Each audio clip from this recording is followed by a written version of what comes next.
Yes.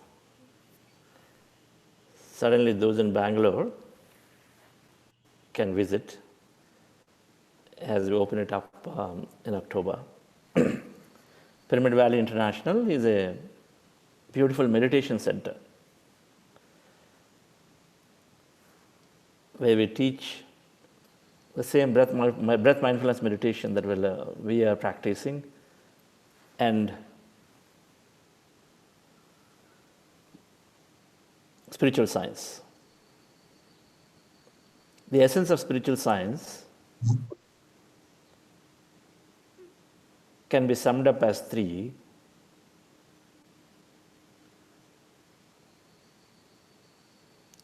From a Vedic philosophy, we are not the body, we are the soul. From quantum physics, when we are less matter, more energy. Tiny matter, more energy. We have infinite potential. We have infinite potential, and as Aham Brahmasmi, we are the God.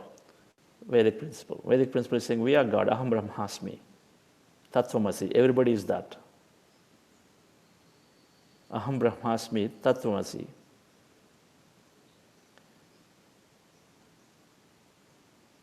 In quantum principle, this is an infinite field of unlimited possibilities and opportunities that exist.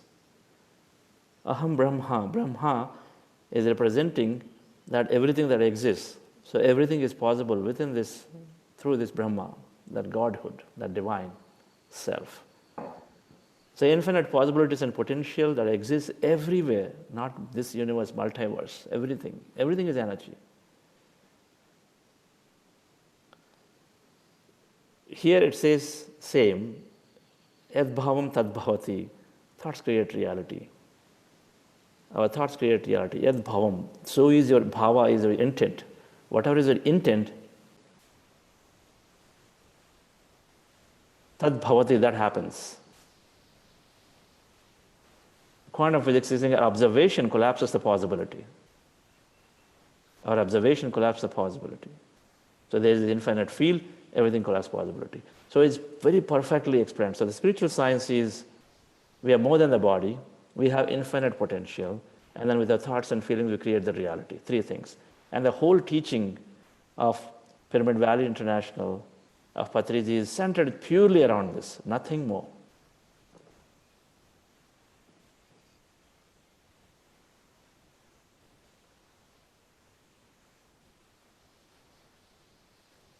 If you have to minimize it further, everything boils down to where is our attention at every given moment. That's all it is. Even if you leave out the first two statements and say the last statement, of thoughts and feelings create reality. If you just latch on to one statement, that statement, and then keep working on rectifying that mind,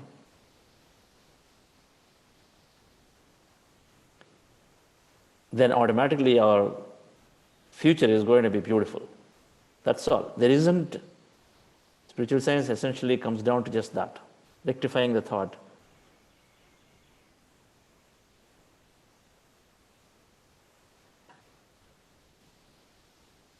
We are living off the record of the past. We are living based on the past memories.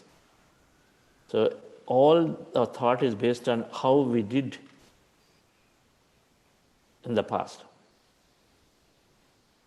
If I worried about, if I'm here, it's the last time you went to 3-4 ashrams and then you felt you don't have good internet connection. Next time you go, the only thing that comes is, hey, is the internet connection good? Will I stay for me? Can I do my call?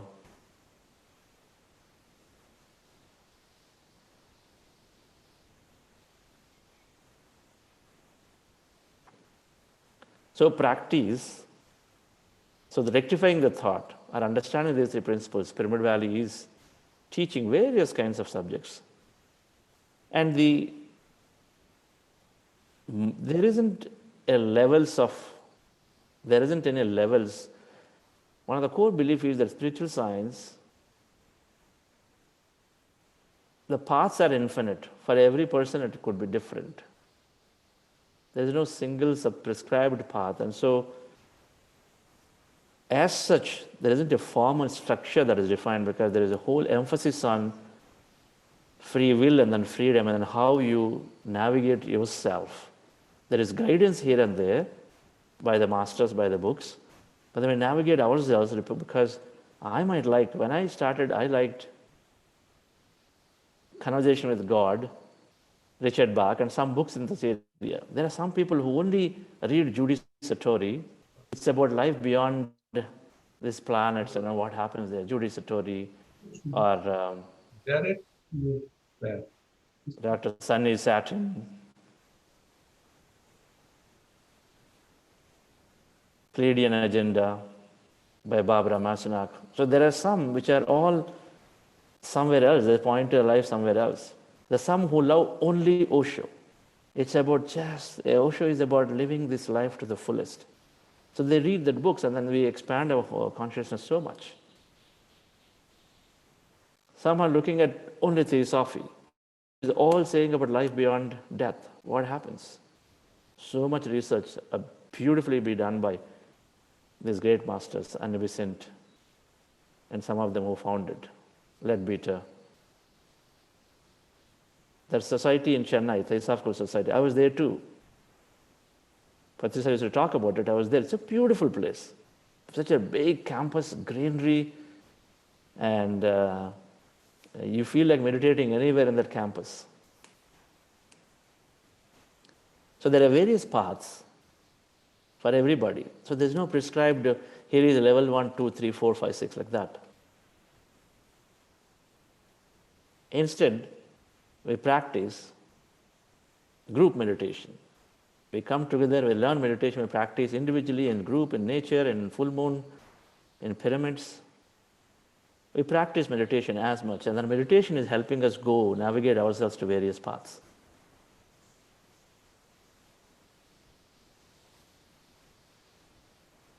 There's no order, there's no sequence. Barring learning meditation, and then so there is a book called Meditation is Easy and Artisans of Meditation. These two books we are asking to read, because then you can master meditation. But otherwise, the knowledge, the path is individual. Whatever that appeals to you, that title you look at and say, oh, this is good, so read that book, right?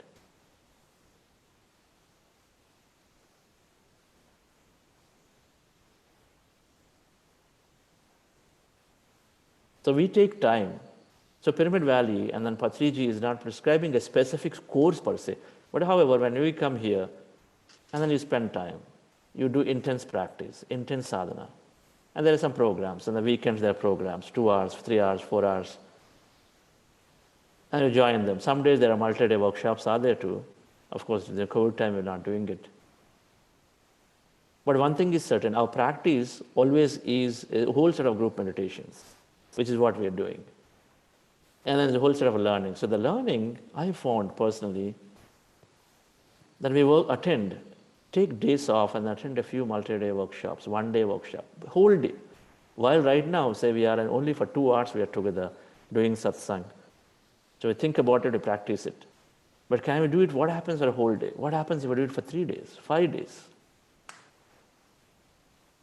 In anybody's practice, it is very integral. When you make this integral, and then no matter how busy I've always been, until last November, where I quit my job and the full time I'm doing this, but at least 10 days to 12 days every year would be in full days spending time, not continuously, but a 2-day workshop or a 3-day workshop or a 4-day workshop.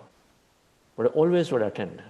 Maybe it with Dr. Newton, maybe with this Global Congress or festival that we organize here at Pyramid Valley every year, where multiple international masters come.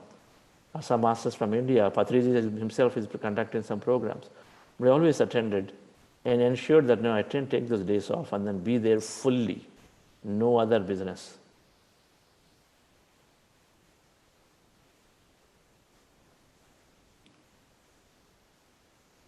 There are various masters. Now that book, Meditation is Very Easy, has last 2 pages, has a whole set of master names given with the book names given. That means you could practically attend any of these masters' workshops if they are coming into your town or if they're there.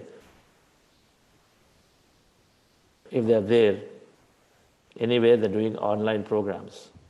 We look at it and say, can we attend? I attended Amit Goswami, I attended Dr. Joe Dispenza, I attended Leonard R., I attended Jerry Hicks, Istra Hicks. Many masters over the years, if I go to travel, I used to travel to US. Oh, Bay Area, California, oh, there is tons of programs there, tons of programs. The whole spirituality converges into California for whatever reason. So many masters live in that entire West Coast stretch. They constantly are doing programs in that area, including Seattle, in that area. And of course, everywhere, not just West Coast. So travel type, I used to always look for, is there a workshop going on here? Is there something that I can attend? And then I combine that with these programs.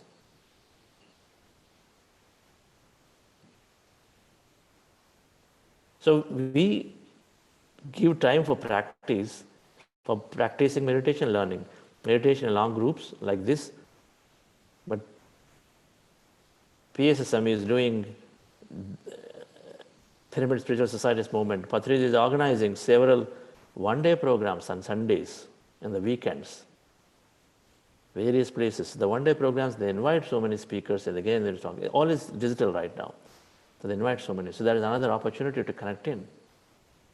But whatever that is, dear friends, the path that we're practicing is individually there are different paths, so we take on ourselves.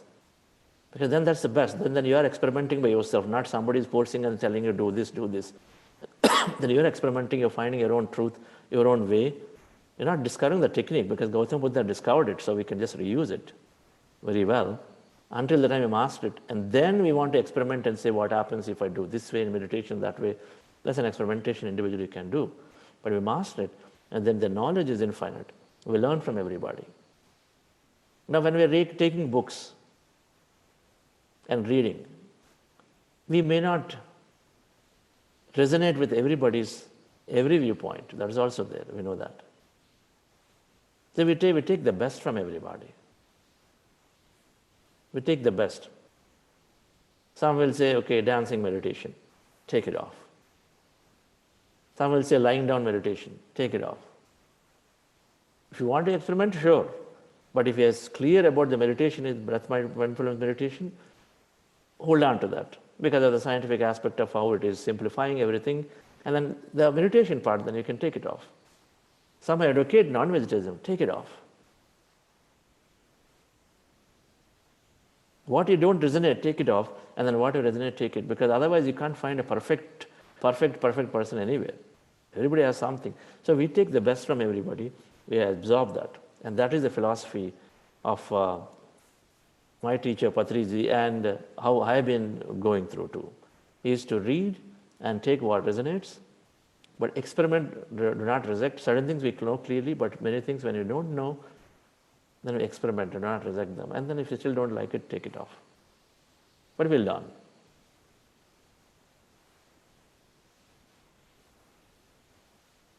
So beautiful Pyramid Valley, dear friends, that an excellent greenery. It's a perfect combination. I tell you, beautiful nature in the middle of hills and forests. Pyramid, mega pyramid. Millions of people have come and meditated here. Mega pyramid, so much energy in this pyramid. Of course, the group meditation that we get here on a full moon, no moon, full moon, there are energy days. So perfect combination to come and meditate here.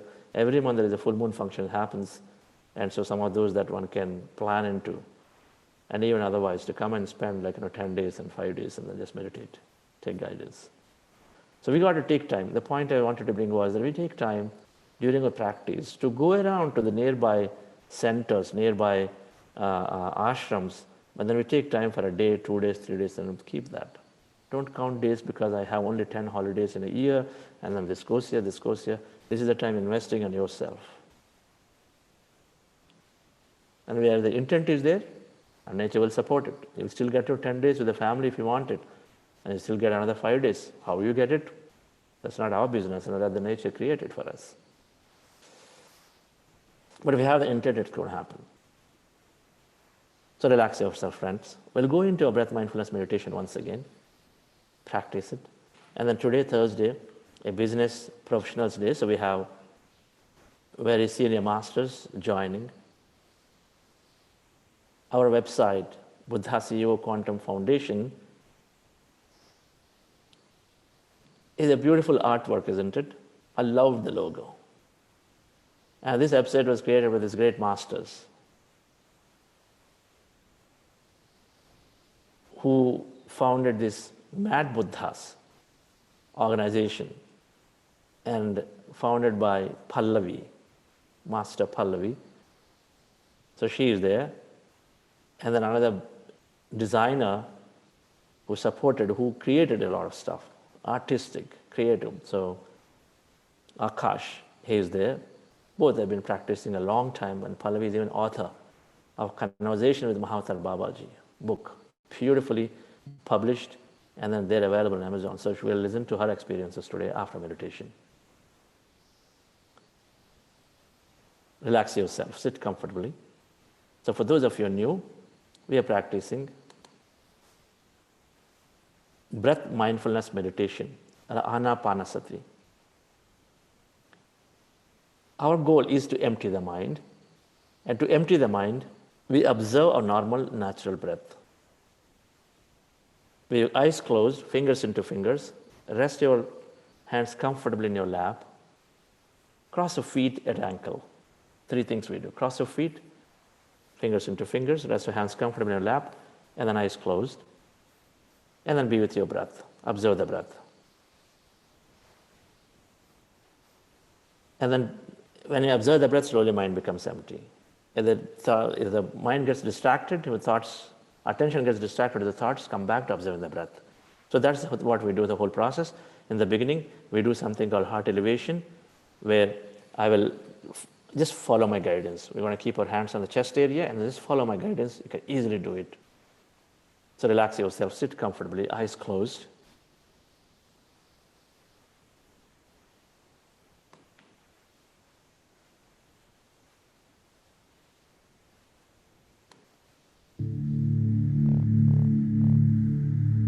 Dear friends, keep your hands on your chest area.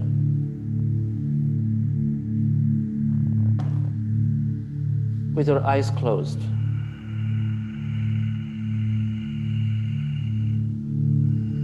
Rest your attention on your breath and on your sacred heart.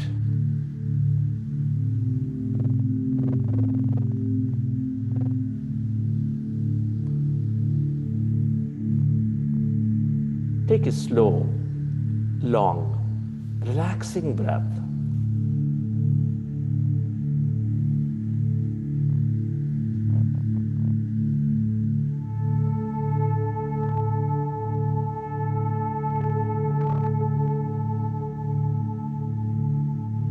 And can you feel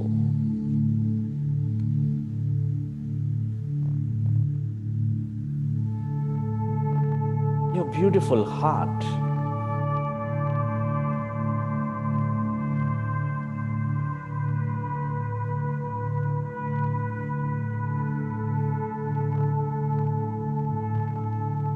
Breathe more and feel your sacred heart with this breath energy.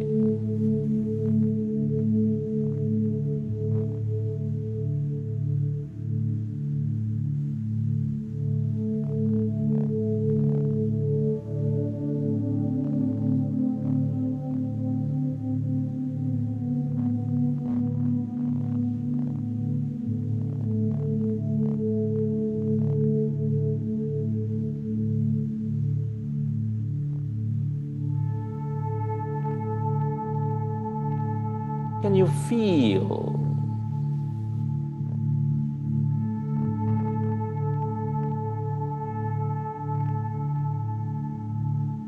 the seat of all emotions, which is nurturing all life with its love energy? with its gratitude energy.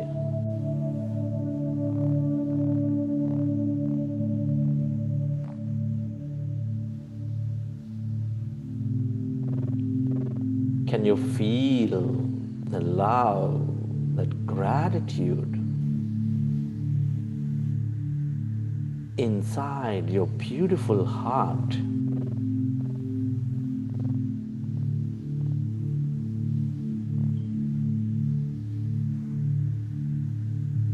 Relive a moment from your life of love, of gratitude.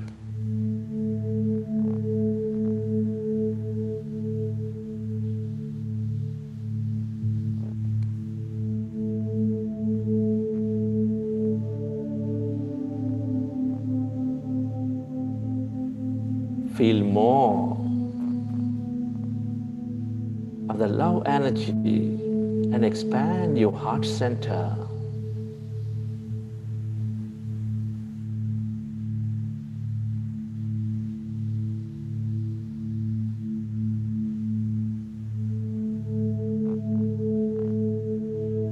We're all connected in this beautiful universe of infinity.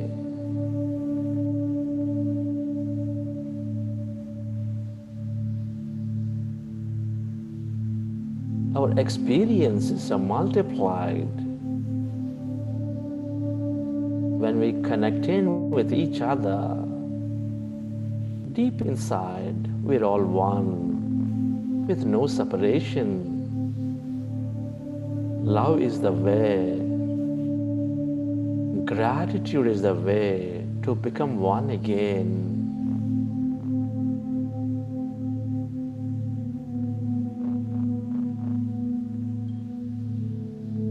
Feel the love energy, gratitude energy inside your beautiful heart.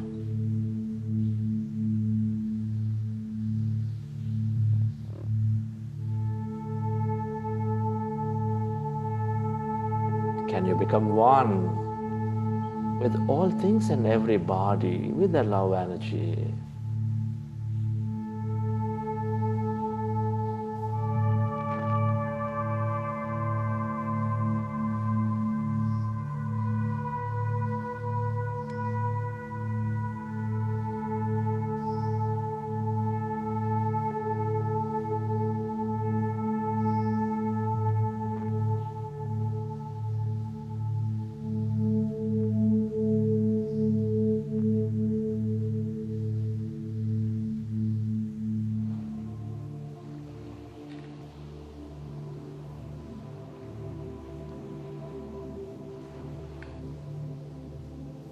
Friends,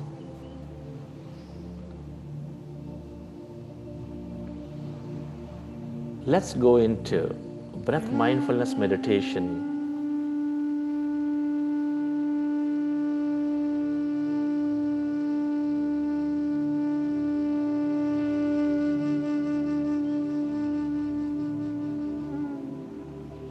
With your fingers into fingers, rest your hands comfortably in your lap.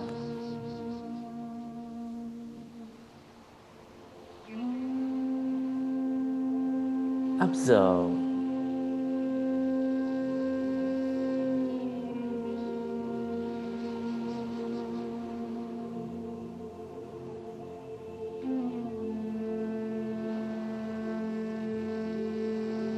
your normal, natural in-breath and the out-breath, dear friends.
Become one with that in-breath and the out-breath, dear friends.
When we observe our breath, our mind becomes slowly empty.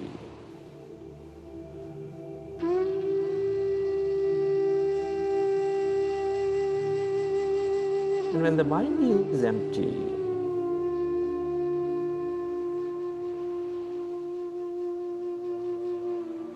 we merge into that energy field all around and experience that divine self,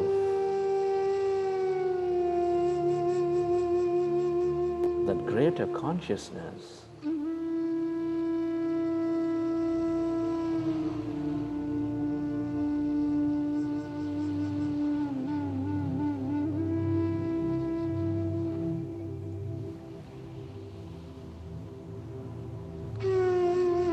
Be with your breath.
As we observe the breath, allow yourself to slowly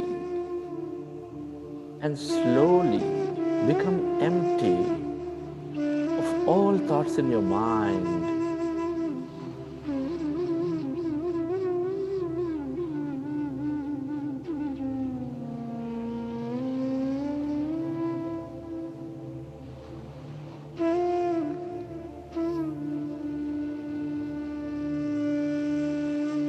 the mind is empty,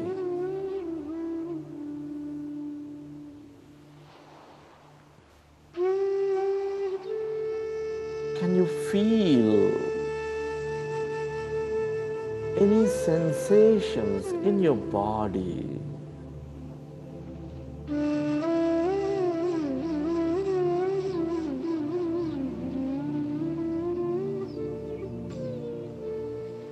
Allow yourself to be a witness, to be an observer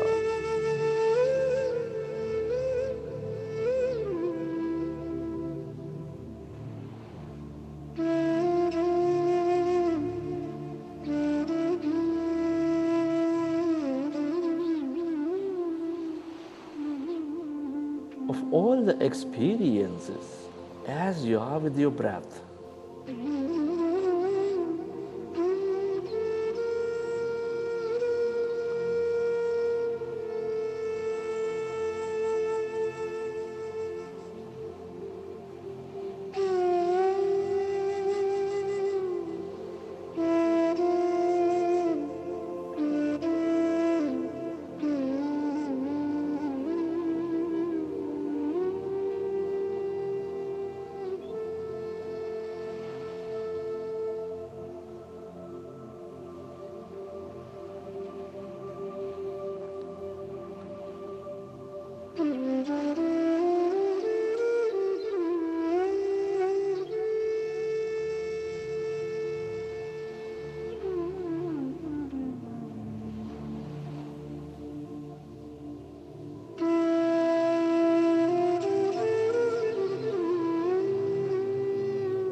Be with your breath. Become one with that in-breath and the out-breath.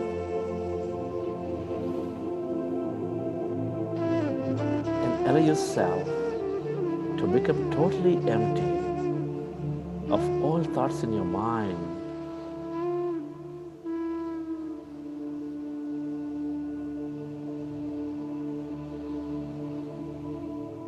And allow yourself to feel that emptiness inside your body.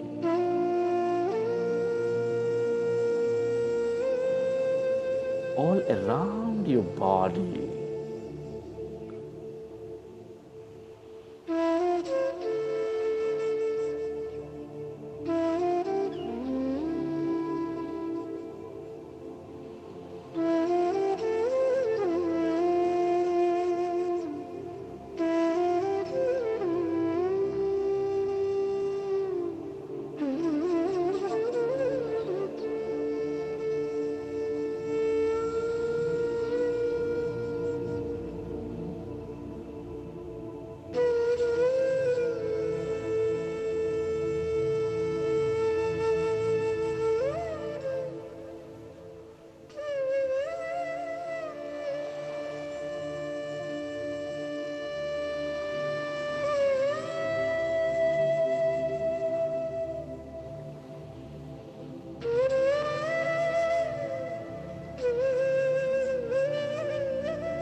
allow yourself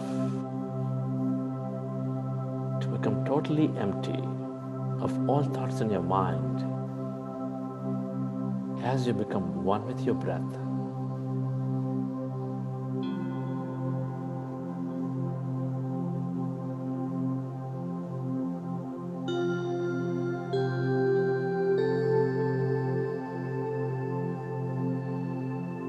Become aware of that emptiness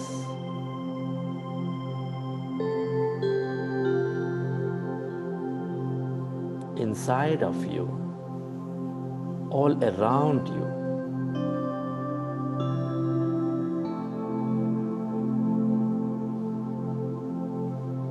Occupying your room.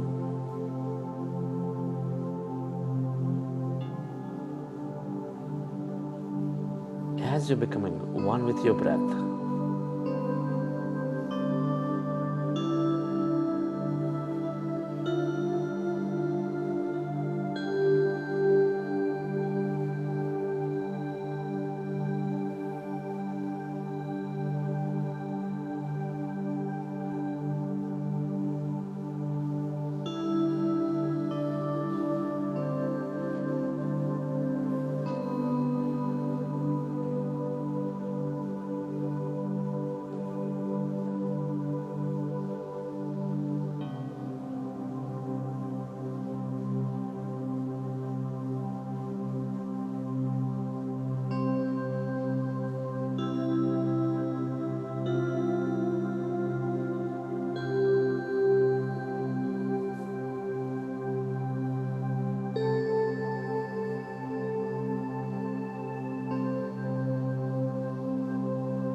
Become aware of that emptiness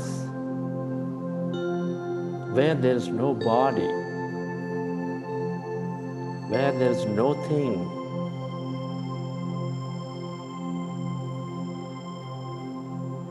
where there is no place and no time.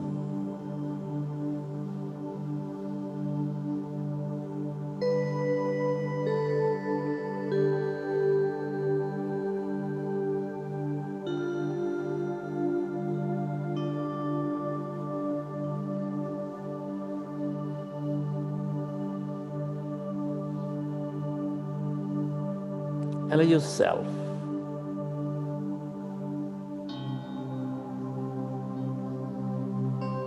to go deeper into the infinite depth of this emptiness, going deep inside you, spreading far and wide around you.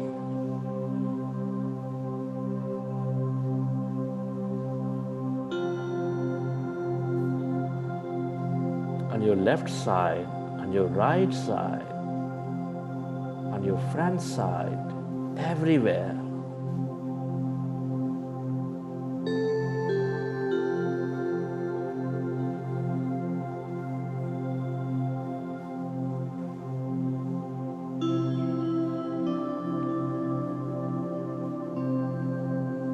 That's energy. All emptiness is energy.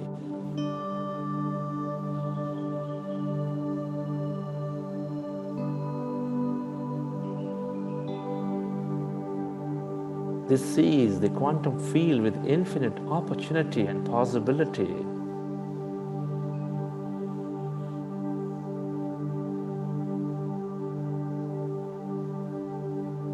Everything we ever experienced or will experience is here as energy, waiting to happen into a physical reality with our observation.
We are tiny matter and all energy.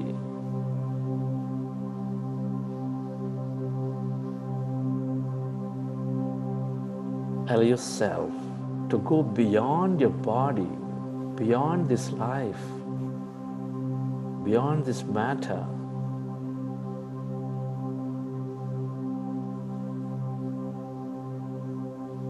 And stay connected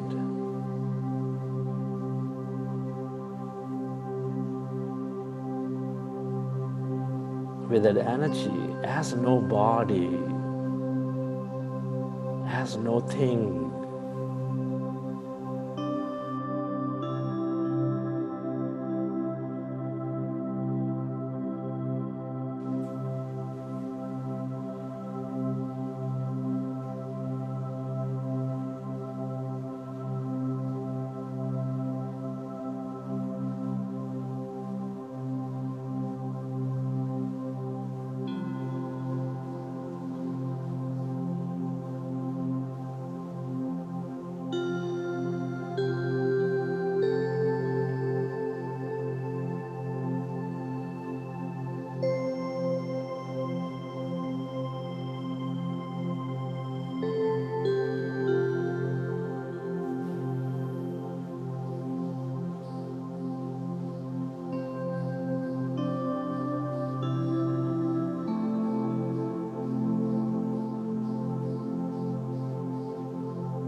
The longer we put our attention onto this field,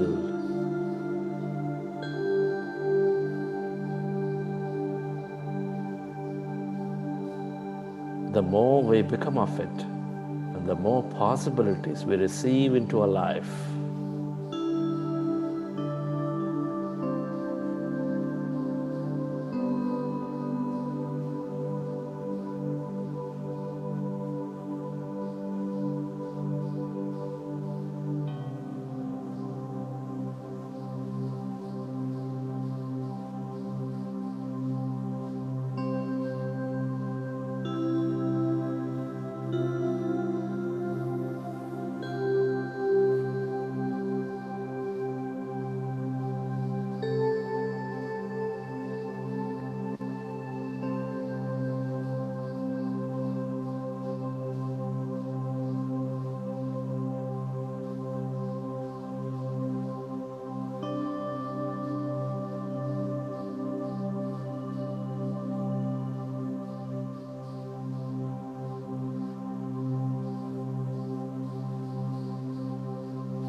yourself.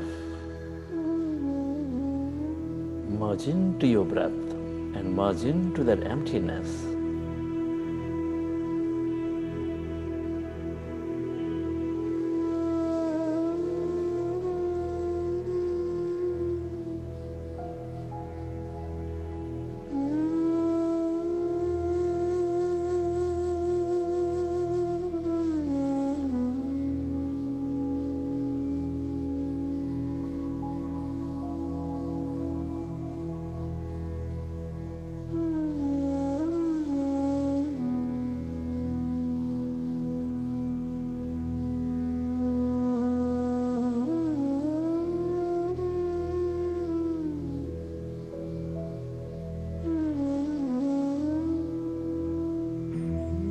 The more we become empty, dear friends,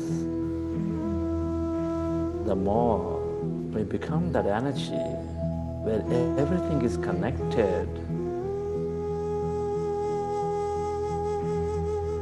and the more we experience wholeness.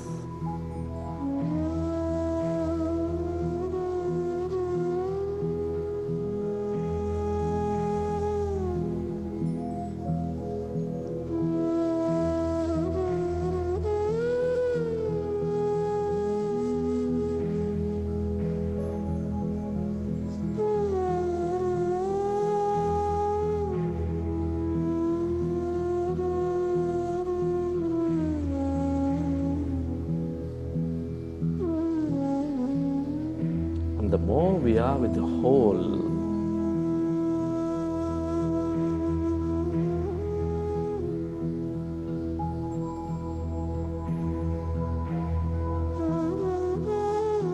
that much more our potential becomes kinetic.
Friends, let's express gratitude. Gratitude is the highest state of receivership.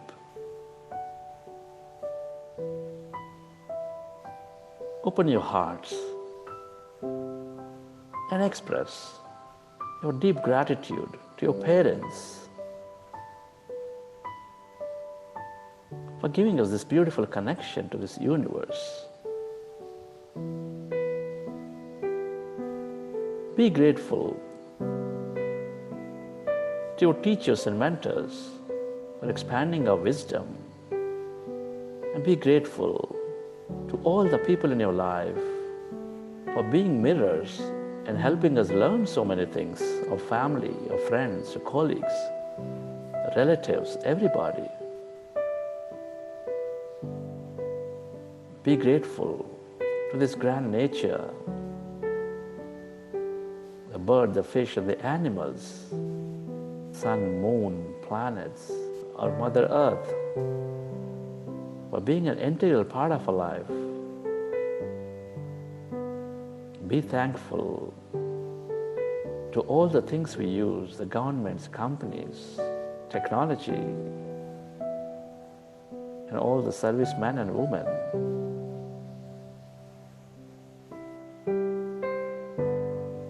Be grateful to yourself for taking care of you, to taking care of others.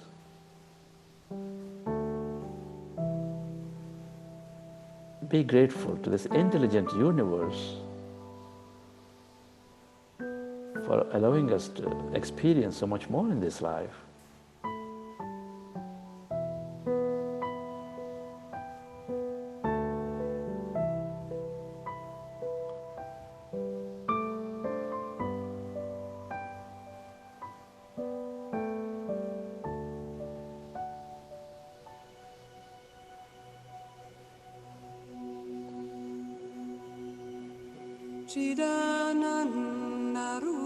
Relax your body.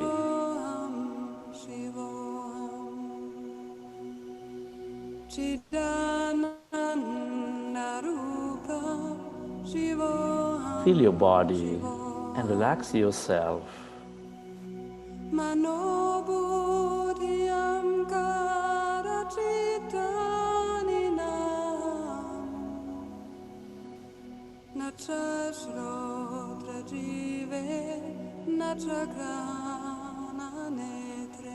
And let your autonomous nervous system process the energies from this meditation as you relax.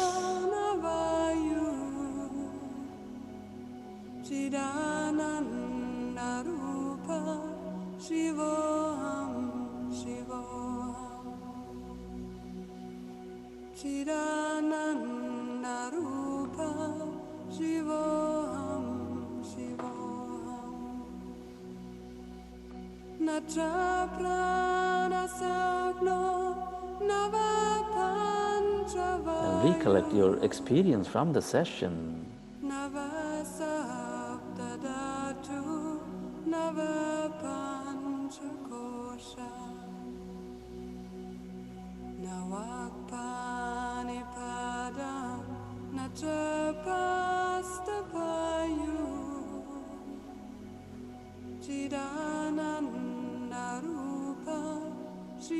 And whenever you're ready, you can keep your hands on your eyes for 5 seconds to circulate the energy back into the body. And then you may open your eyes.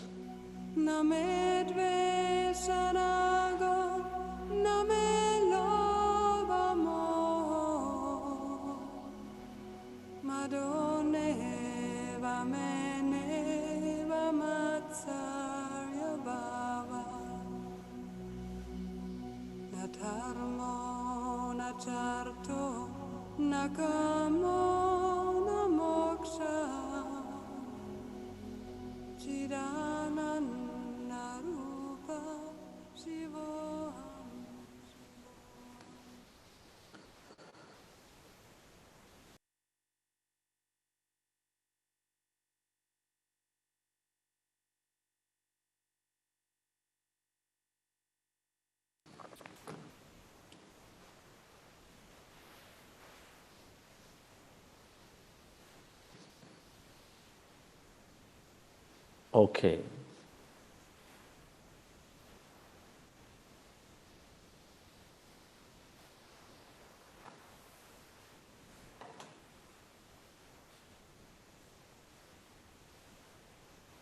great to meditate.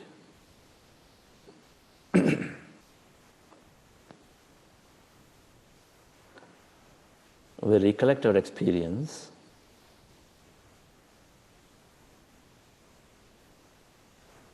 so that next time when we meditate, we can do more of what worked very well and we do something differently what did not work well.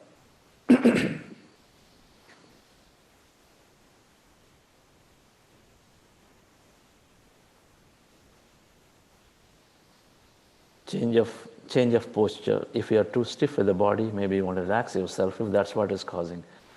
So when you recollect, you will know that, okay, this segment, heart elevation, really clicked. So you might have recollected a specific event. You say, okay, let me try that tomorrow again.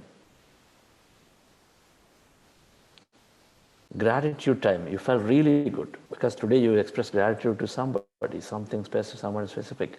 Go back and do it again. So we recollect so that what clicked well, you want to do more of it. Next day. And every time we recollect, we are increasing the remembering capacity of it. So we will learn, we'll hear to the experiences. Hi Pallavi, can we have a video on?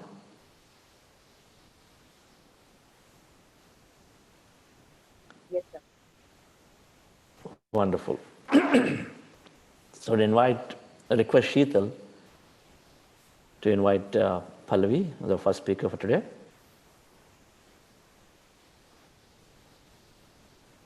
Hello, friends. My name is Sheetal. I'm from Atlanta, Georgia. Master Pallavi is an ardent meditation expert. He is a senior pyramid master working dedicatedly for Pyramid Spiritual Society's movements from the past 14 years. Her life transformed after practicing Anapanasati meditation. She continues spreading the science of spirituality by taking seasoned workshops. Throughout her journey, she has embraced skills like clairvoyance, but under the right guidance of her Guru Brahmarshi Subhash Brahmapatniji. Pallavi is a change maker by spirit. She is founder and director of Mad Buddhas.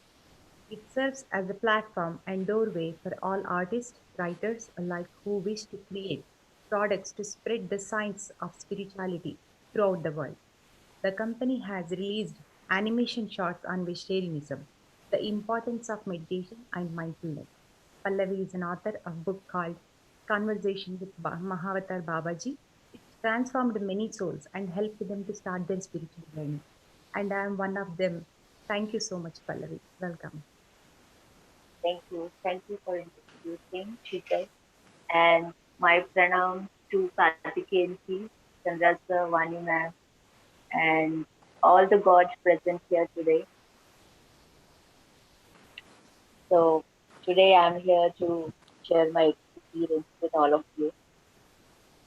And especially I welcome new people who join today, who are new today for meditation. And my journey started in meditation in 2006, where I was 19 and searching for something which I don't know. And I think everybody goes through that. Everybody feels it, but we don't know what we're looking for. So this is how meditation or the spirituality enters in our life at right time, I feel, by having clearance of certain karmas in our life, and we invite meditation into our life with acceptance. I belong to a Hindu family. I used to do a lot of puja, a lot of things which religiously my mother taught me. But in my childhood, I never understood that whenever we do puja or we do any sort of part, so why everything, all the time the chattering goes on inside. So how I can do punya if I'm not with a God? So I never used to get those uh, answers to my questions, and I was remained unknown to the truth. So when I was in my plus two, something triggered very forcefully within me to know about God, where I got angry with God, did a lot of things with God, because in my childhood I had very great bonding with God, talking to my angels and astral masters, which I came to know later that what it is called technically in spiritual terms. But I used to communicate with gods and I used to get response. But later in my teenage, I lost that connection and I become alone in the world, confused, and do not understand people that what they want. They say something, they do something else. So I never understood this way of minds, and I used to feel very confused, especially in my teenage, about how to deal people. And later, I entered in meditation through one of my friend's mother. She taught us meditation, and I saw one wonderful CD which is available on YouTube. I hope everybody uh, would have seen that spiritual reality. So it's a wonderful creation done by Pyramid Master under the guidance of Patriji to introduce that to the whole world. And I feel a lot of millions of people are coming to know about knowledge of pyramids and the relation with meditation and many more things, because that video explains you that what sort of experiences you get after coming into the field of meditation. So I have seen that CD and it really inspired me, but I have not taken it very seriously when I watched it. But I just felt that it is not possible for normal people like me. So maybe this is possible to the people who goes to Himalayas and meditate for great yogis. And I did not meditate that time. After 4 months, after watching that CD, when things got uh, more inside me to understand that life, that what is going on around me, I could not deal with that. And suddenly my mind remembered that what if is there something that meditation can resolve things. And I was remembering the process. I sat first time for meditation and came across the truth of looking into my soul. A very bright light coming out of my body transformed me into my first meditation. And this is how I just started my meditation. I thought there is something. I don't know even uh, how this the universe works. And I started getting all these messages and responses back again, which I used to get in my childhood. And I thought, okay, this meditation is working for me. So I started every day meditating for 20 minutes, 30 minutes. And after a week after doing this meditation, I used to eat non-veg before. I was non-vegetarian before, and that I was very addicted. And I was not knowing anything about that, why we should not eat or something like that. As usual, I went to the restaurant to have the non-veg, and there I got an experience that the soul of that animal started speaking with me, which made me really scared. And I ran from the restaurant to my room, and I was asking my roommate that what it is happening, because is that happening due to meditation? Then I will leave meditation. And how can the hen can talk to me? How she can convey these things to me? She started laughing on me and she said, "You are going through such a wonderful experience, and why you are not able to accept the truth?" So she just told me that you don't believe me, then why don't you ask and put this question in your meditation, because you're getting good meditation experiences. And I thought, yes, she's saying right. Let me look into this matter, that why I should eat non-veg. And I tried this in my meditation, putting this question to the universe to guide upon this. And I could get convinced with one thought, which universe given to me, that you don't have any right to kill the animal because you don't have any power to give life to anybody. Then how you can have a right even to take somebody's life?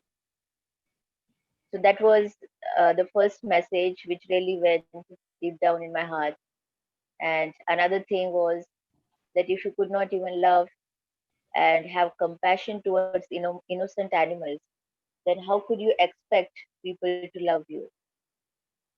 So this is what the answer I received, and fully convinced that why I should not eat non-veg. And I transformed into a vegetarian person. Then I got introduced to the people of Chennai. That time I used to pursue my course in Chennai. I got introduced to beautiful masters, wonderful masters in Chennai. Then I started going to meditation centers in Chennai, started getting this knowledge about what is life after that, and many more topics which Chandra had just mentioned, started reading books. So after 1 month of my meditation, I got an opportunity to meet Patriji. He was having a station in Chennai, and my first meeting with Patriji was a 360 degree turn in my life because the moment I met him, I could clearly feel that I was waiting for such a guru in my life who can give me the direction. And in my first meeting, he looked deep down into my eyes and he just said that you will find everything which you want to, just carry on. So after that, everything changed, my dear friends, and everything transformed for me, starting from my perception towards my parents, towards my friends, because I used to blame people around me if they do something bad with me. I stopped blaming people. I started accepting. I started more understanding how these laws of karma work, and more got into the experiences of meeting masters, those especially we call so-called God. And it is really possible through meditation, through the knowledge of meditation, to meet them and understand that how it is. This is what Buddha used to say: when you see, then you believe; when you experience, then you believe. So this is what I feel the practical experience of meditation and the Patriji wisdom. He always say the spiritual science, more scientifically explained, that what things are there into the spiritual science and how we experience that. So I feel everybody, as I have seen many of my past lives and came to know a lot of answers to my current life situation and many more things. So this is how I started my journey into Pyramid Spiritual Society's movement, and still growing higher and higher, learning from many of the masters. And yes, I welcome all people just not to meditate, but at the same time, if you start meditating and enjoying it, please teach to other people, because there is no level of yourself defining that then only you can start meditation. There is no such a thing. So when we start meditation, you must start teaching at the same time how much you know, so that we can make this world as a better place. And recently, I got introduced to the beautiful project called Buddha CEO, where we are today. And thanks to Vani ma'am, one day she just called me up and she told me that she had a wonderful experience and she got my name to work upon this project. And so far, my experience with the project is amazing because I feel people, when get into meditation, everything becomes a pure part of the energy process, because we just surrender to our soul plan and we start going to that direction. Till the time we are not in meditation, or I feel we all the time we are diverted and we get into mainly the things of this Maya which we live in, and we don't know how to make use of the Maya. And when we are in meditation, definitely we experience this Maya of the world, but at the same time, we understand that how we are able to learn and getting transformed into wisdom and not attaching with any of the things.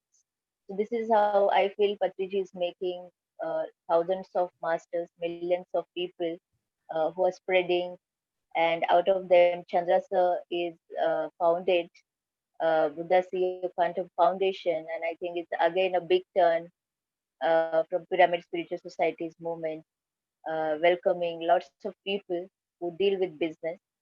And as for my experience, 2016 I founded Mad Buddha's platform, which is a group of peer system, and welcoming a lot of youngsters to it, introducing, guiding them on the path of meditation. And we started this movement where we can make spiritual business, spiritual products, which can educate people spiritually and working for the same. So this is how we started, and the purpose is at the end teaching meditation, spreading meditation. So we do this. We are in Delhi, and everything. I mean, you believe that how uh, universe plan things and work all together for the progress of our soul. So whenever you get any bad feeling about it, and you just sit for meditation or any of the problem you go through, just make a use of this meditation, that are you going into right direction or what you want to choose for yourself. So going through all this, I more experienced that Buddha CEO for me holds like one day I expressed this to Chandra sir that I feel that Chandra sir is bringing the higher self and more energies of Buddha down to earth in the form of Buddha CEO platform, where all business, all entrepreneurs will get educated in the field of spirituality, in the field of spiritual science, where they will understand and they will become backbone for the world to turn business as into the spiritual culture, so that everyone could become most valuable and the most effective energy product by living in this physical body. Yes, so far it's a wonderful journey. And uh, apart from that, Mahatar Babaji was a great push to make me more into the part of business. The two energy stand for me is Patriji and Babaji, where I'm trying to understand the scientific and the growth for any business person, where they hold the knowledge. And one day when Patriji delivered this message to Chandra sir in one of the events, that Buddha returns back to the palace, and like Buddha should come back and do business. Buddha should come back and do what he has to do. And this is how we don't need to leave anything for meditation. Definitely, we can make ourselves free to give some time for ourselves apart from the business and apart from everything, where we can energize and process and learn more things which can, to have that self motivation. So whenever we go through tough time and the challenges, so please remember your loved ones, your loved one masters, seek their guidance, because here we are all the time. And with the guidance of Babaji, recently I started introducing also the channeling programs for 40 days, giving people more understanding about channeling, because channeling is the field which is very misunderstood, especially by the Indian minds. And with his guidance, giving these sessions to the number of people, and this is what Babaji given me a message that 80% of spiritual people hold the ability to channel, but only 30% people who could get that awarely, they perform. But rest of the people won't come forward due to the lack of knowledge and the clarity about the channeling. So this was the message where he made me that you must start and guide upon this knowledge, which I started, and uh, enjoying it, because many people I could definitely see that abilities of channeling, because as coming into meditation, we activate our intuitions and we get a lot of psychic ability activations. So more through it, when we go more deeper into the field of meditation, we get that how we are able to communicate naturally with any entity which is trying to contact us. So this is how so far, my dear friends, and I'm very happy to share my experience at the platform of Buddha CEO. So please continue meditation, and you're all blessed under the guidance of Chandra sir, who is your mentor, and please keep growing. Thank you so much. Thank you, Chandra sir, for giving me this opportunity. Thank you so much. Wonderful. A master who takes months to understand. Pallavi madam has introduced so many things to us. She talked about communication with soul and spirit, what we call our individual consciousness. She talked about channeling. This whole book of Conversation with God is a channeling. Channeling doesn't have to be like, you only speak. It can be as you ask and things come back to you. The whole Conversation with God is a channeling. She did this whole channeling to write that book, Mahathir Babaji.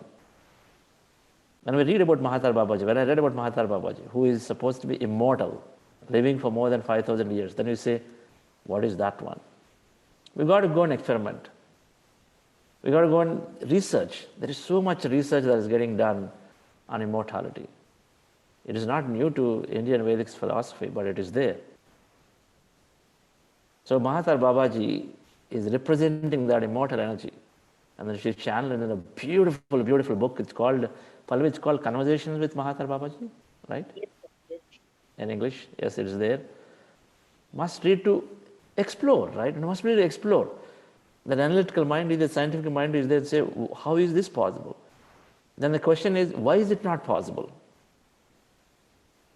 Why is it not possible? Is it all that we have to speak only through our normal mouth? I was blown away when I saw children learning this called midbrain activation in 3 days. And they're blindfolded, they touch and speak. They touch and then tell you. Blindfolded, in front of my own eyes. My son did it.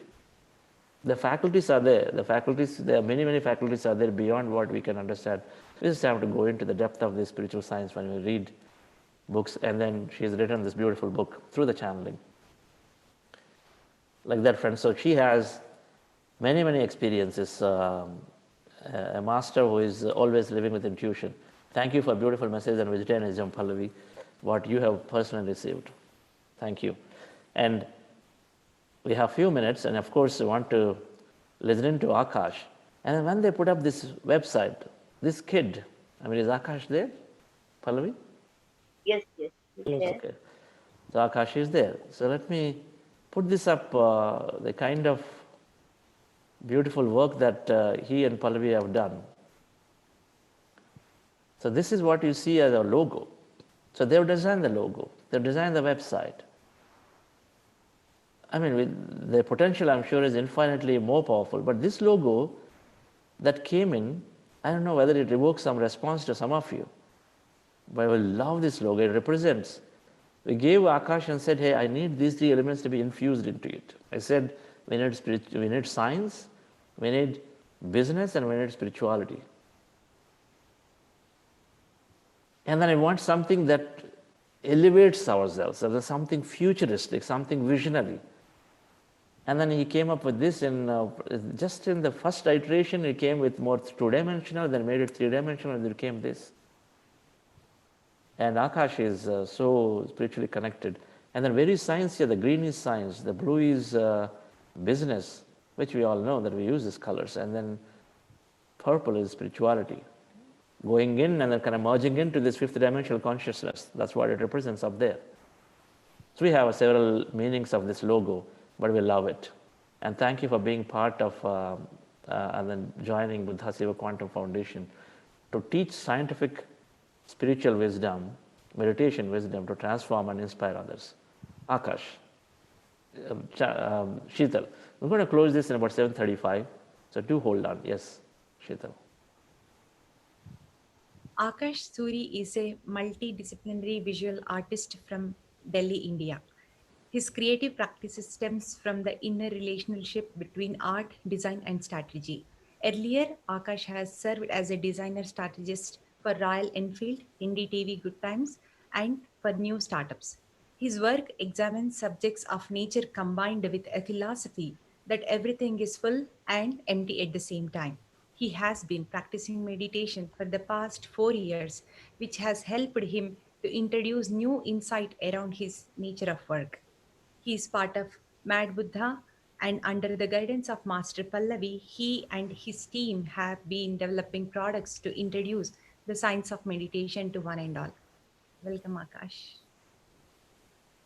Thank you so much. Thank you so much to Chandra sir and everybody here. I do my humble namaste to everyone and thank you for being present. The meditation was really powerful. I really enjoyed the session. I really enjoyed the group energies today. Thank you so much. So I started meditation 4 years back, and I started my life professionally as an artist when I was a 6-year-old kid, and I did a lot of competitions. I did over 300, 400 competitions, and I was made very ambitious as a person by my parents, by my surroundings. But I did not know myself. I did not know why that ambition. I just follow it blindly, like the youngsters and the people of my age do. They don't know what they want to achieve. They don't understand the meaning of success in their life for themselves. And I did not do. There came a point in my life where I got so much depression. I got acute depression and I got thoughts of doing suicide. This was the time when I got introduced to meditation. I was a religious person at first, but after religion, I tried meditation because I was not getting my answers to my questions.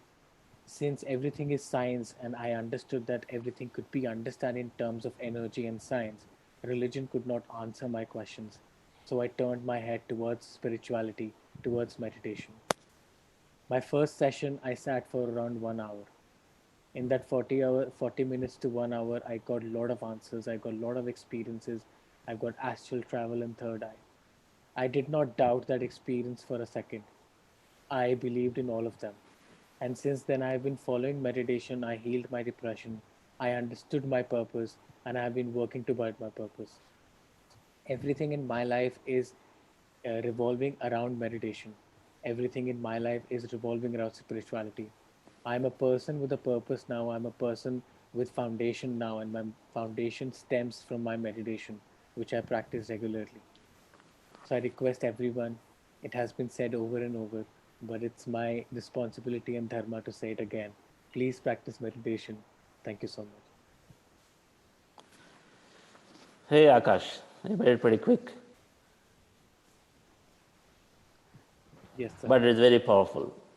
Meditation is the foundation for me now. How old are you, by the way? I'm 26 now. 26 now. Okay. So God introduced so early. Meditation is the foundation in many ways that we've been understanding.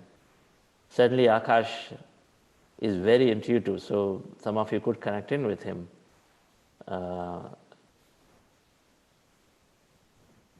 But wonderfully inspiring.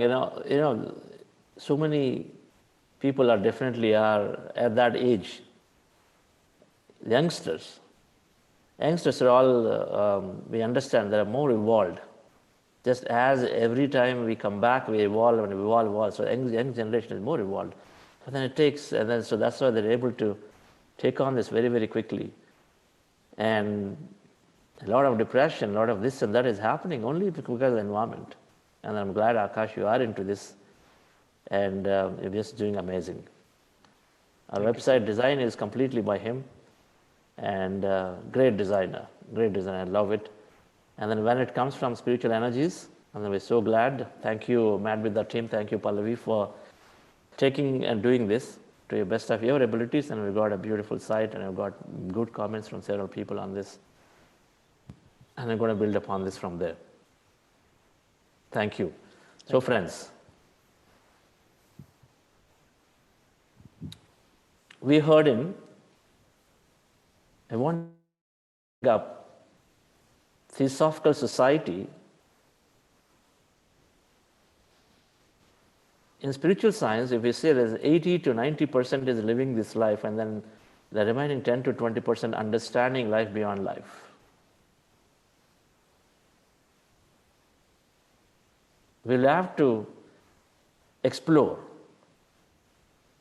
If matter is only 0.01% and then everything else is energy that is unseen, and then how could it be that we say, oh, this cannot be explained, and so this is esoteric, this is paranormal, this is something that's dash dash, whatever. Then how scientific is it? When we don't know something, then to say that, okay, this is not explainable, that doesn't make sense, is that scientific? We got to question ourselves. Is there something more? That concept of channeling, is that something? Is that all just people saying something? Or when you read the book, Conversation with God, we understand how could even ever Neil Donald Walsh can even think statements like that unless it actually comes from somewhere. A person, normal person like any other American who's just gone through a job and then had a tough time in family and this and that, not read anything at all. So there is this thing called channeling, there is a thing called past life regression, there is a thing called various faculties that are explaining all this energy science. And modern science with quantum physics and neuroscience, and some of those we are understanding within the body what happens, but a lot of the sciences are trying to explain what spiritual science was in every religion deep inside it was there. It just got distorted. Religion in many ways got distorted during the 1100 to 1800. The whole science, in somewhere when the science came in, it removed consciousness out of the equation. It said matter and matter is there, and then the consciousness was removed. When the consciousness was removed, then we all got conditioned to feel that no, consciousness is totally different, the feelings and all that is somewhere out, it's gone. And the only thing is that bones and molecules, and then that's it, we are just bones and molecules. And everything has to become deterministic, everything is, and then Newtonian laws came, and then it became so deterministic that we forgot the consciousness, and we are exploring that back again, dear friends. So we got to, the point I wanted to say is that we ought to explore. We have to explore beyond science. Explore beyond science to understand why, if 20 people have said and experienced again consistently, what is it? Understand it. Is levitation possible? Immortality, what is this concept? Is it possible? When we start looking at it, where our attention goes, energy flows. When we start looking at it, we start finding various answers. We start attracting things. We start finding various books, information, people, incidents, to experience and to say, to conclude and say, yes, it is right, it's not right. So thank you so much for being there. And thank you, Pallavi. Thank you, Sheetal, Akash, for joining today. Karthikeyan sir is there. Sir, your closing message. Yes, sir, I am muted. Beautiful. Very beautiful, Jay Chandram. Your explanation added with Pallavis and Akash sharing, amazing. More and more amazing things are getting revealed. And Akash at 26, imagine what his future is going to be for him and for humanity, what all he is going to contribute. Yes, people who are joining at younger age are really fortunate. So better to introduce meditation to younger people. Of course, people of all ages should come and get benefit, but younger the better, because there is no limit to what they can become and what they can contribute. Thank you very much. And thank you, sir. beautiful it is. I don't think we should dilute the impact of what has happened this morning. Thank you, sir. Thank you so much, friends. So we'll see you back again tomorrow, and then we'll take questions in a couple of minutes till 8 o'clock. Thank you. Have a great day. Hi, SUB, sir. Yeah. Hi. We'll have you here next time in Okay. Pyramid Valley. Okay. Will certainly. Yes, sir. I will release any fear that blocks my way. For every step I take is taken in pure faith, and I am stronger every moment, every day. My mind is willing and my heart is open wide. I trust my instincts and let spirit be my guide.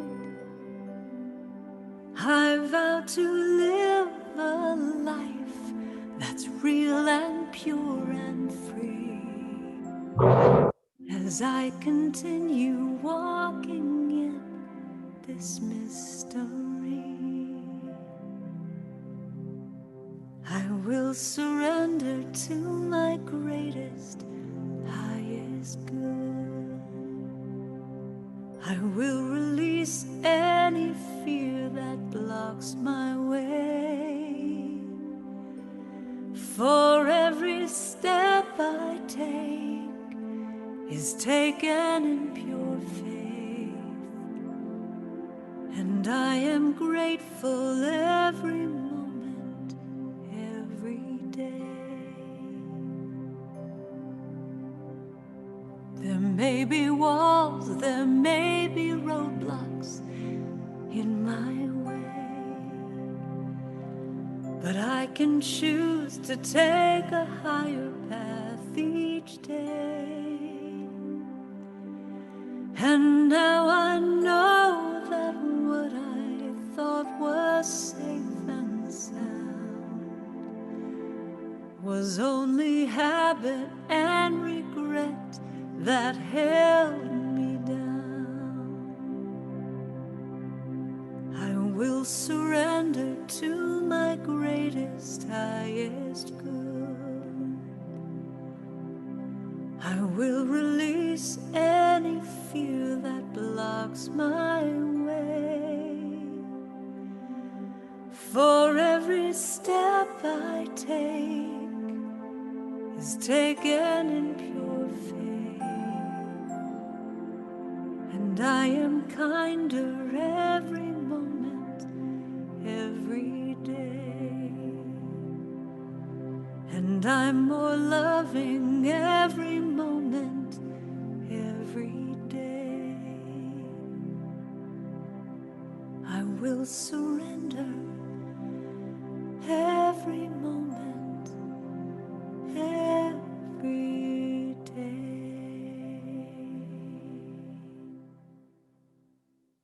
Yes, Das. Yes. So this is that beautiful pyramid. Those of you who have not seen it, just behind us where we are. It goes high by 100 feet, about 10 floors, right? So that's the tip from the ground. 100 feet height, about 4,000 people can comfortably meditate inside. All right. Yes. We have Avinash. Sir, can you please unmute yourself? Hi, sir. Hi, Avinash. Sir, actually, I have got one doubt. Actually, you have spoken about non-vegetarian, right? We should not eat. Actually, my doubt is regarding consuming eggs. Yes. Everything that has life in it, we consider eggs have life in it, so we say no to eggs too. Thank you, sir. Yes, thank you. We have Ramakrishna, sir. Sir, can you please unmute?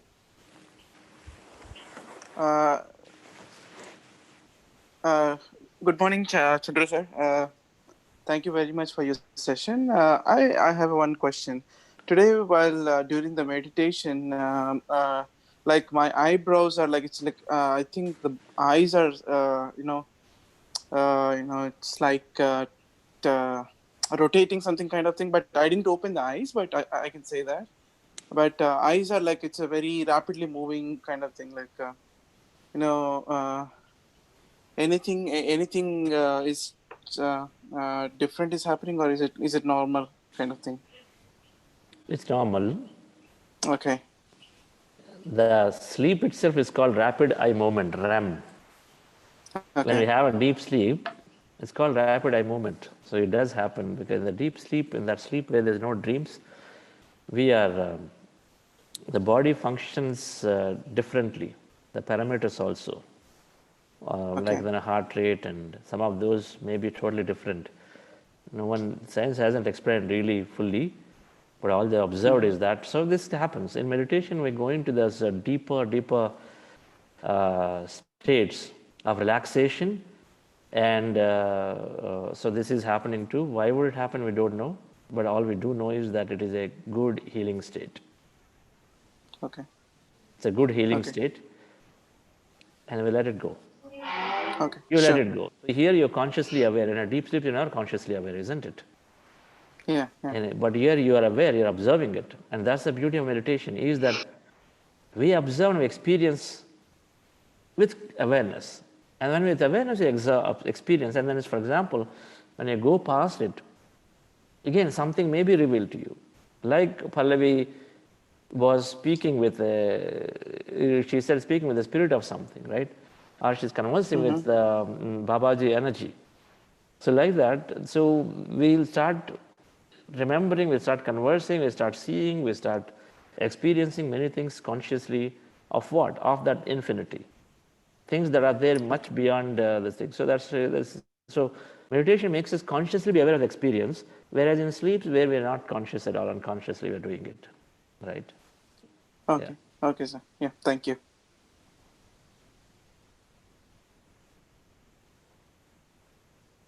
We have Srinivas sir.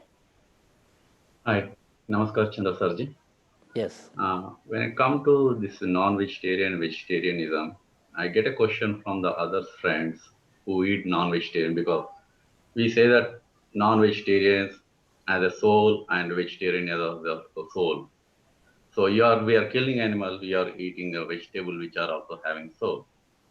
So I'm not able to answer in a perfect way or right sense to them to convince actually. So how do we answer this type of question? Yeah, there is consciousness. I mean, so there are two types, right? One is just intellectually, logically, just asking. So don't bother to. I won't bother to just try to convince. If its only thing is to just ask intellectual questions, they will understand over a period of time. Where there's no feeling, right? Where there's no feeling. If is it not obvious when a goat is cut in front versus you take something from the tree? Isn't there a difference fundamentally in the feeling? One is struggling for the life with the blood oozing and all that. I mean, what does our heart say at that point? Are the same. When you look at these two pictures where you're taking a vegetable off a tree versus this, these are the same. What does it feel to you? First point. Yeah. First thing. Just that itself is sufficient for someone to not have this intellectual questioning, right? Mm-hmm. This chicken is so nicely moving, so happily going around, and just hold it and then cut it. Where is that feeling from a plant perspective? It is there. It is blissfully enjoying. You take the vegetable out, it is still blissfully enjoying. It is still the same. Your feeling to the plant is still the same, isn't it? Yep. Our feeling of the plant is same. It still looks the same. Beauty is still green. That is one side of it, right? Where it is not just intellectual. But however, let's also understand there is group consciousness, concept of group consciousness. Mineral kingdom to plant kingdom to animal kingdom to human kingdom. So we evolve. And the individualized consciousness happens as you come into animals and then to humans, of course. Okay, so the individual consciousness. So what is group consciousness? They evolve as a group together. They have a common spirit, common understanding. They evolve like that as a group. Okay. So in the group consciousness, as a large group, so the suffering is minimal. Like I was trying to give an example of your body has this hair strands all over the body, right? And then take one strand out, how painful it is for you. Right. Whole body. A little bit. And it's take one strand out, a little painful. Not like, whereas if I take off a head, it is different. Right? So one strand is a little painful. Just think of it as a group soul, group consciousness, the whole thing. In that you take out a plant, and so that's why the forests are group consciousness.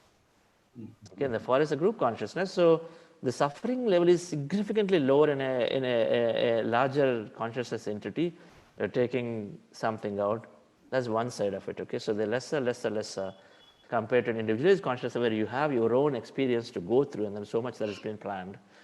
Okay, so there is that second. Then the third thing is it's like this, right? And a mother wants to give. When you take care of them, particularly that's why the moment it becomes spiritual, when you take care of them, they always want to give back to you.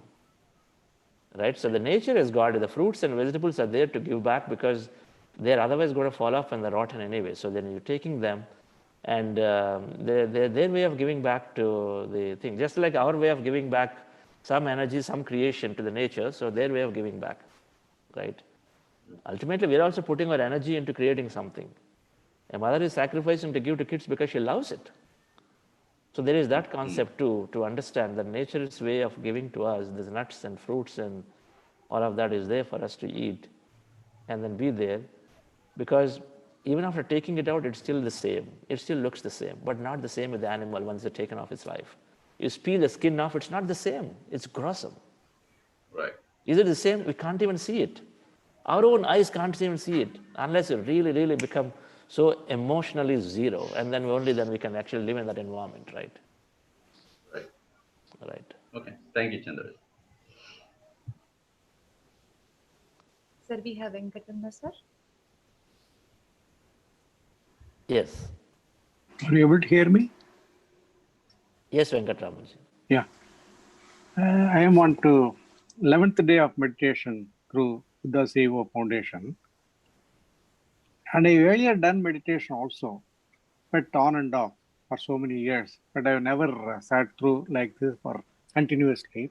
The idea of my registering myself with this, when I listened to Dr. Karthikeyan earlier, was to discipline myself on a regular basis. I am, of course, in the age group of beyond 75. And I am very serious to know it better. But because of your guided meditation, I find it quite nice. But when I am, this basic question, I think I am also aware to some extent that it will happen. Thoughts come through. And I again switch over to observing the breath. In the first 1 or 2 sessions, I queried that I am not able to observe the breath from the nostril, but I am able to think only from the chest. But now I have improved on that part of it. I am able to see observation of breath, just inhale and exhale like that. But then many thoughts come. And at the end of the session, almost when you say we are grateful, etc., gratitude, I always think of the past, whatever has happened in the family, who was helpful to me, but no ill feeling towards anybody. But the personalities come to my mind, and I get disturbed because of that to observe the breath. Is it all normal happening for me, or I don't want to go in default of not clarifying with you? I don't know whether I expressed clearly. So it's all very normal, Venkatramanji. We just Okay. the fact that you're sincerely taking, so you are, yes, thoughts come, and then we put our attention back to the breath. It's great. That's a process. It is going to be like that forever, for as long as you're meditating. Okay. Right? Because as long as we are in this society, in samsara is nirvana, so we are going to get these thoughts. That is still part of the consciousness too. The second thing where you said during gratitude time, you said you're recollecting the past memories, Yeah. and for which you're grateful for, right? No, whatever has happened in the family, because generally my wife, whom I lost somewhere about 20 years back, always comes to my mind.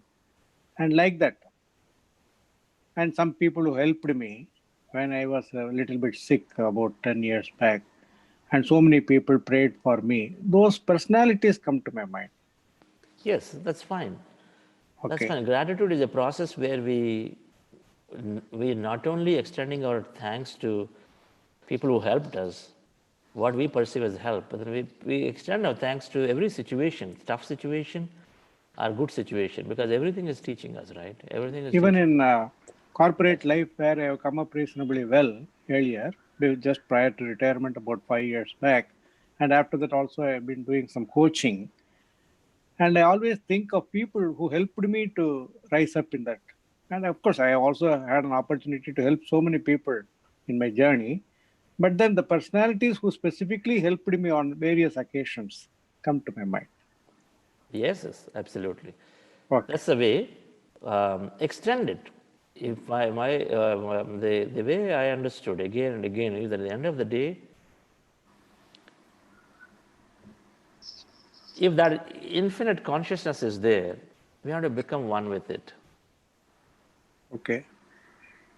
In meditation, we're becoming one with it. And wakeful time, how do you become one? So if we have anything we hold, the more we become one, the more we operate as that divine, right? That infinity, that greater mind. We operate as that greater mind as opposed to this limiting self. And Okay. so then our goal is to be one with everything all the time. So how do we do that? We drop the difference. When in the wakeful time, drop every difference that we ever had with anybody, anywhere. Drop, because every person has come, whatever that may have done, because of their ignorance, is there a way we can forgive them and then drop that difference to them? Because the more we hold and say, hey, they've done these nasty things to me, then we carry that forward. And then that memory is there. That means you are seeing that other person as separate than you, isn't it? So the moment you see someone else as separate than you, then you're different. Then you're not one. And that means you're no longer still that one consciousness, right? You see what I'm saying? So at the end of the day, everything what is there is that we're all one. That oneness that I kept talking about is when I understood this, we got to drop the difference. And gratitude is a great way to express it. We express it energetically. We forgive people for whatever they have done. Right? I don't have any regret towards any No individual. problem. Wonderful. Then you're Thank all you. doing great. Right. Okay. Yes. Yeah, that's all we have, sir. Wonderful. Is Nirmala madam there? Wanted to speak yesterday. Never mind. Okay. Thank you, friends. Yes, madam. Namaste, sir. This session is really giving different experiences for me. And yesterday I just wanted to talk about vegetarianism as I was just typing to you. In spiritual parenting, what I share is I have seen my grandchildren, my grandson or my brother-in-law's grandchildren, everybody, each and every child rejected non-veg. And people are not trying to understand it. And the fathers, they feel, as you said, they feel the non-vegetarian give them good health and all, they'll become strong. And forcefully they are giving as a soup or something like that. They even vomited so many times. This I just wanted to share. This I just wanted to tell that the soul which comes, the soul recognizes that they shouldn't eat. Because when they are young, they still remember the previous births and all. And we, as ignorant, we are trying to kill that spirit and we are trying to give. I just wanted to tell all the parents to recognize this. And when they see this, that they are rejecting, please don't force them. I just wanted to share this. And so many experience this time I'm having. I can see somebody sitting along with me and their masters are sitting along with me this side and this side one day. And I have seen my daughter changing into an angel and coming towards me. And I have seen one day, I'm in the midst of all crystals. This session, I'm really enjoying it very well because different experience I'm having. I just wanted to share to you. Thank you. Thank you for everything. Wonderful. Thank you, madam. Thank you for your presence throughout. It's great. Yes. Children have their own life. Khalil Gibran said, children are not your children, they come through us, right? Michael Nemi, that's a beautiful book. Jagdish, Yes, I sir. don't know if you read that book, sir. Yes, sir. Jagdish, if you've not read that book, it's a beautiful book. I'm sure you would have read this. Sir, I have read. I'm asking. Are you talking about Khalil Gibran's Prophet? Yes, sir. Yes, sir, the Prophet. Yes. I carry it quite often with me. I also keep telling Okay. people about Yes, children. so nice. Whenever I see particular daughters or the other children, I tell them first thing that they're not your child. They're not your possession. I mean, not your child. They're not your possession. They're not your possession. Perfect Yes. word. Thank you. Yes. We have suddenly more hands raised. Yes, let's listen into them and then we'll start with Preeti Prasad. Yes. Okay. Can you please unmute yourself? Hello, good morning. And I'm Siddhartha from Delhi. I'm a journalist by profession, and I had a set of three questions, but I'll just put them out quickly. One is that, about my profession, the nature of my job. If basically, you deal with so much negative stuff all through the day. Although meditation is a good way to kick off the day and, start the day on a very positive note, but then you get overwhelmed with all the stuff which is happening around. And I mean, is it possible for me to be on this path of uh, uh, you know uh, progress and meditation when the rest of the day is such? And the other two questions are, the second one is about, I also consume alcohol. So, what is the take on that? Mm. The third one is about, uh, you know, I'm unable to, I just get like 4 5 hours of sleep, and I get up early in the morning to do this meditation session. And I'm wondering whether my sleep pattern is basically, uh, obstructing my the quality of my meditation. So should I sleep well, you know, 6 7 hours before I do the meditation? I mean, there's just these three questions I had. Okay, so that's a wonderful, very, very practical. You asked all of them. Um, the first one, the idea of meditation is to engage, disengage, right? We got to be very actively engaging, but then we want to immediately disengage, not get sucked into this whole emotional drama that happens, or whatever that we do in the day wakeful life. Meditation is giving us the strength to disengage, detach ourselves. So the more we practice, the more we become, and we start developing the understanding that, okay, so a situation happens, okay, I have to be this way. I'm really dealing with a whole bunch of things that are just feel like a total waste of time or unsupportive of the life. It can happen, but that's the role and the job that we've taken. We all come here with taking a specific experience. We are here to experience the various aspects of ourselves, and so we experience that also.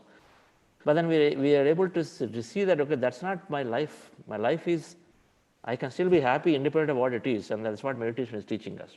To disengage, detach, and then attach back into the life, and then detach ourselves. So we do this, and then the more we practice, and the more we can quickly, instantaneously detach and attach back.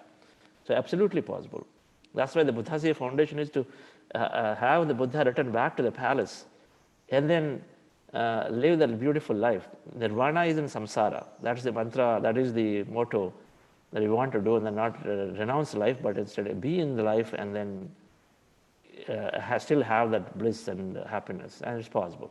Many are doing it. Right, that's one. We just need practice. We need practice, we need to expand knowledge, expand wisdom. Then we understand, is my life then is about only my family? Is my life is about only how much more I earn? All of these things we get so many answers, then we get automatically the clarity, right? There is more to the life. And second, you asked alcohol. So we are this infinity, everything is created. Everything is created. So I'm a firm believer that what is created is there, is our creation and is created. So anything is done. But the question is, everything has to be done in moderation. Right and wrong, the only thing that I say is that we have no right to stop, hamper the progress of another being. We have no right to hamper the progress of another being. Everyone has come here with a free will, and so they're here to experience their life. So is an animal, so is everything. So as long as we don't do that, right? So then there are 5 things: non-violence, non-killing, non-interference in somebody's life, middle path, and meditation. So middle path, so moderation. Everything to be done in moderation. Then I think we're just going to be, so we keep experimenting, we keep trying things. If I like it, yes, feel the body, listen to the body, and then do to the extent that you feel. We can't, just because we like rasgulla, we can't have 100 of them simultaneously. Neither will like it, and we're going to really kill the body. So it's like that. So anything is there is for creation, is there for enjoyment. Everything has to be in total moderation. If I have to brand alcohol as sin, then half the world is doing sin. I don't know if I'm there, and I don't think, personally, I don't think that's the way. But then meditation, I do know that because it generates a lot of feel-good chemicals, and if someone wants to give up, it supports them very, very easily. Very easily. And there's so much research is there in jails, and then where 3 months people have taken to meditation have totally come out of without having any side effect or anything. So if there is a question of addiction, then easily meditation supports it to get come out of it. Those are the questions on the alcohol. And the third one, I don't know what the question is. Third one was about the quality of sleep before the meditation session. Does it interfere with the getting into that emptiness zone? Because no. Sleep 3-4 hours and get on to the meditation session. You see, your body will need some amount of sleep, and then with meditation, improvising the sleep. So if you're feeling fresh, continue it. You don't need to carry the thought that my sleep is not there and meditation is not there. Right? Because meditation is helping you to support and sleep better. So regularly doing it, and for example, I'm only sleeping 4 hours to 5 hours. Many days 4 hours, and some days 5 hours, so somewhere in between. So it's not necessary. My younger brother, Dr. GK, sleeps only 3 hours. For ages, he sleeps only 3 hours, Dr. GK. And then he's like a yogi, and he'll suddenly wake up in the middle of the night, 2 o'clock, and then meditate till 2, 3, 4, then he'll sleep. Then he'll wake up after 1 hour, then he'll meditate. So there are different types of body supports. There are some people who don't even sleep, I believe. I think I read somewhere. So it's like that. It's not a problem. Thank you. Yes. We have Preeti Prasad. Madam, can you please unmute? Yeah. Can you hear me? Yes. Hello, Chandra sir. It was a nice experience today again. So I have a question, like if your child insists to eat non-veg, like by looking at the surroundings, then what should I do, I mean, as a mother? Tell them no. How? Because in my home only I am vegetarian and everybody is hardcore non-vegetarian. You tell them no. You tell them no, but beyond that, what you do, you tell them no. Strongly no. We have a right to question somebody when we feel that it's going to help them grow spiritually, and this is it. We have a right to question only when we feel it's going to help them grow spiritually. Scott Peck, read that book, The Road Less Traveled.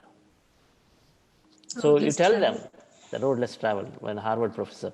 So you tell them strongly, firmly, and beyond that, you can't do much. So you just let it happen, right? Let's go. But you keep working on it. Don't give up. Okay. Keep working on it. It's our responsibility as a person when we are growing, automatically it's a responsibility to take care of the surroundings. So we have to keep questioning them. When we know that this questioning, then hey, meditate. Sit down and meditate. I want you to meditate. Sit with me. And then you have your own ways of, those 4 levels, right? Now, I don't know English what you call samadhana, bhedanta. So you got to do these 4 levels. Tell them normally, tell them with gifting, tell them with some force, all those levels you want to utilize. Okay. Yeah. But continue. It is really hard for me. Yeah. Continue. But, you see, really hard to take that words, right? Really hard means that we are ourselves telling that it's going to be tough. Yeah, I know. Everyone is changing. I'm reading. Yeah. Everyone is changing. Yeah. I was a hardcore non-vegetarian. I changed. So if always put a possibility, attention on the possibility that can happen. See, the challenge is we look at attention on the possibility that doesn't happen. Mm. So it is possible. If there are several houses where people have given up, and then several people say, I was used to be a hardcore non-veg, I became vegetarian. That itself is a possibility for you to say, yes, my family also will change. You got to put attention on that possibility and keep working on it. Like we are in US, so my husband doesn't eat non-veg here, but when he goes back to India, he eats like local fish. Talk to Sridevi. Talk to Sridevi, who's there, I think one of the team facilitators. Which team, Vani? And she's got 3 children, and then they're going into school there, and then the environment is all non-vegetarian, but then she kept on working on them. So they're so happy. I mean, they're vegetarians in the midst of a whole non-vegetarian area there. But she worked on them, so talk to her. Sure, sir. Thank you. We have Shailaja madam.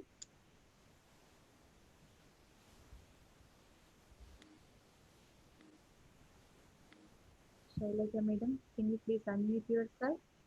Yeah, am I unmuted now? Yes. Yes. Yeah, this is Shailaja from USA. Thank you, Chandraji. These sessions are good. And I actually got exposed to multiple kinds of meditation. And it's just my problem is the consistency. I also read Placebo and attempted Joe Dispenza's meditation. And this meditation is more or less similar to that kind. And I hope to stay with it. As far as my experience goes, I think today is like 9th or the 10th day. And what I noticed is the first couple of days, exactly 5 or 6 days, throughout the session, I slept off. And when I woke up, I did feel refreshed. Now, lately, for the last 2 or 3 days, I'm not sleeping during the session. So I don't know if I should say that this is a progress or it's just a different experience. So that was my first question, if you would address that. Second is the phrases you use, like be with the breath or that emptiness. And I kind of visualize that emptiness means like you are imagining that this is like an infinity. The problem I face is I have these limiting factors. I feel like there are boundaries set, and I cannot be in that empty zone. I don't know what is preventing me from entering or staying in that zone. I mean, it's just momentary, but I wish, or maybe if I understand better, maybe I can do it. So I just wanted your thoughts on the same. Yes, so your experiences are normal, Shailajaji. So that's whatever that you said. Yes, initially body can go into sleep state, so it's trying to get used to it, trying to repair itself. If there are some blocks are there, meditation is an intelligent process, so it is taking the body into various situations to get it calibrated, take it that way, right? So after a few days and weeks, where people are going normally to sleep, will start consciously experiencing something. That's one. So you are into getting there, right? And we are there. There's no fixed set for it. It's not necessary that everybody go through a week, 2 weeks, 3 weeks. Some can go multiple weeks. Some don't go at all. Some days we go, some days don't go. So anything is possible. Second is, from a meditation perspective, yes, Joe Dispenza is a significant influential person for me in my life, and even more is Patriji. And so this meditation that we do breath mindfulness, breath meditation, observing the natural breath, something that I really learned from Patricia. And we carry that, and then of course, as we go into the second half of the meditation, we are experiencing that emptiness more, some guiding more about the emptiness in the ways that Joe Dispenza has devised the method. So it's an infusion of, I guess, both of them somewhere, where it's all about first being with the breath, and the root and the base of the meditation is being with the breath and observing the natural breath. And so now it leads to your second question. So emptiness, when I say, and be with the breath, that I'm saying is observe the breath. Observation is different from doing something, right? It's not concentration, it's observing. So see what is happening. right? If you are looking through your window and then there is something, you say, observe it non-judgmentally. So that's what we say. Non-judgmentally observe, that's it. Whatever may happen, observe it. Suddenly breath may go fast or slow, observe it. Breath may become shorter, lighter, observe it. It's becoming incrementally lighter, becoming to the point where nothing exists, observe it only. Don't reason out why it's going. So when we observe, our mind is becoming empty. And as mind is becoming empty, so when I'm moving into the second part of the meditation, where I say, allow yourself to be one with that emptiness all around you, right? As you become one with the breath. So here, the understanding is that you are not visualizing. Instead, as you are observing the breath and the mind is becoming empty, there is a guidance that I'm giving to go a little deeper into the states of making it all empty. Even if there is a slightest form of, I'm reminding that your job is to be with the breath and becoming empty. And how is that emptiness experienced is where we are saying no body, no thing. Experience of emptiness is by no body, no thing. So say, can you become aware? So awareness is out of the body. I'm saying, can you become aware? So you put your attention on the left side and right side to see what is that is coming at that point to your mind. Not visualize actively. Say, what's coming to your mind at that point? When I say become aware, I get that. That's it. You mentioned no body, no thing, but I always get this, limiting. Like I feel like there is a tree, there is something. It's never an empty. So that's like a hindrance for me to get Practice, into the deeper. practice, I madam. see. I mean, practice. That's all. Is Okay. it is not binary like a feeling. So you will. That's why when I'm using those words, right? Can you become aware of no body, no thing? So that time I'm asking, put your attention on the body to see do you still feel all the parts of the body? What does it appear to you like? Many times you will say, oh, I'm not right now. I'm not even sensing my hands somewhere. They're not there. That state can come. Whereas you'll feel that your seat is pretty much there because you're sitting maybe, and that's probably the last thing to get over for many people when you're sitting on the chair in contact. But the rest of the body parts may not exist. You might have that feeling.